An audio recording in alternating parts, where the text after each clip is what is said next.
so we have this concept called a new moon. In Hebrew, it's called a chodesh.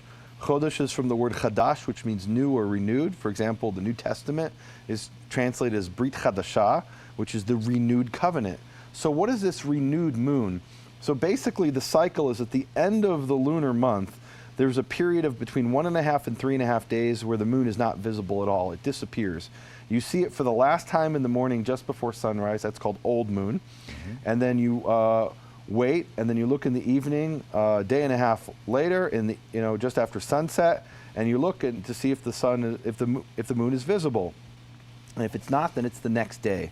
That's the basic concept. You're looking for the moon, and it's called new because it's the first time you're seeing it in that cycle. It had been previously. And so this is different from the Farmer's Almanac new moon, which is a conjunction calculation. This is where people get confused. I was initially confused by this. I would look in the newspaper in Chicago, and it would say new moon, and I'd go and I'd look, and I could never see the moon.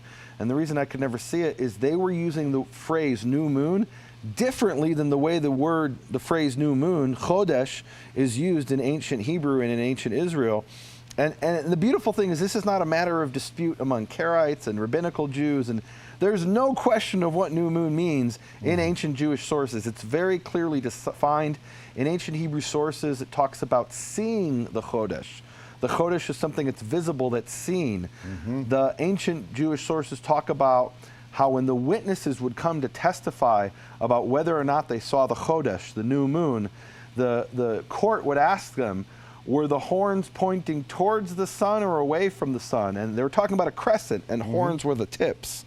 So if they said it was facing towards the sun, they didn't actually see the moon. They saw some clouds that they thought was the moon, because that's astronomically impossible. So they would ask them these basic astronomical questions that if you were lying, and you might not know the answer to, but it's very clear from what they describe in the ancient sources. There's no question whatsoever. Up until the second in 359 AD, they followed this cited new moon calendar, citing the young crescent new moon. That was to begin each month.